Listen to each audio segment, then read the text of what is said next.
On Your Sidelines, sponsored by Rant Insurance Group.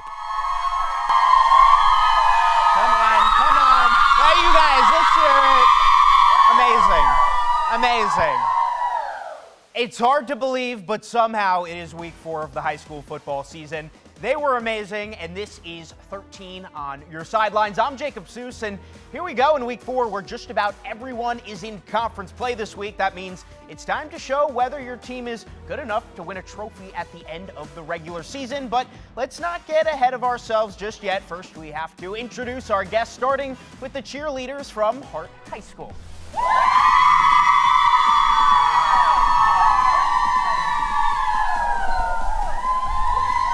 Come on, you can do better than that. Come on, there we go. But they're not the only ones. We also have the cheerleaders from Spring Lake High School.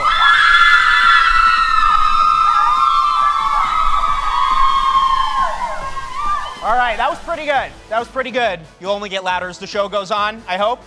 All right, let's get to the action. Ever since Tri-County High School opened back in 1962, they've been facing Newaygo in football every year. It's been an important rivalry ever since. So important, in fact, that Vikings coach Phil Butler shared this video from one of our shows from 1995. He put this on Facebook this week. Back then, Tri-County versus Newaygo was also our game of the week before we even called our highlight show 13 on Your Sidelines. Coach Butler says he was just in the 8th grade at the time, and he remembers almost every play of the game, and here we are almost 30 years later. Fast forward to 2024, and it's still a big game. Newaygo 3-0 for the first time in a decade. Tri-County undefeated as well, so makes it that much more special.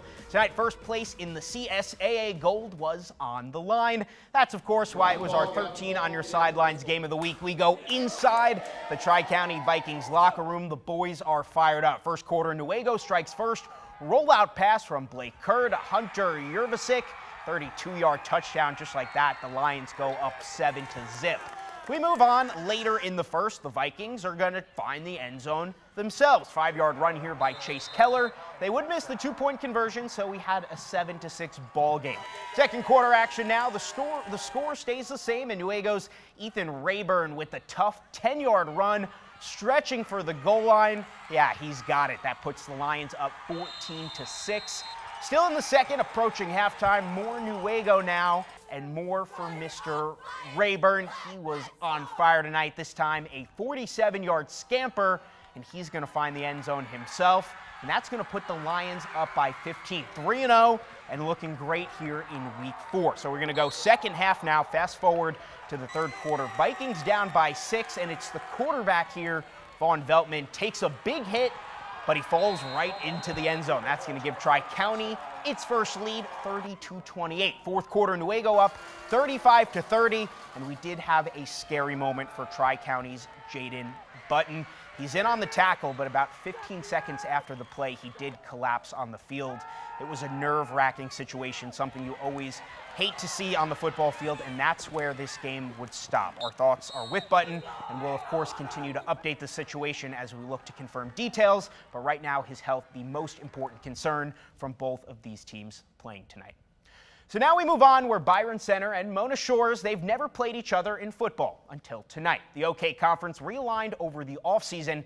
Now these two teams are conference rivals in the OK Green. And as luck would have it, they also both came into tonight's matchup undefeated. But Mona Shores came out on top with an interception in the fourth quarter. That would seal the deal. The Sailors run out the rest of the clock to hold on to the narrow 2-point advantage. And yeah, the crowd is loving that. Mona Shores remains undefeated. Final score tonight, 14-12.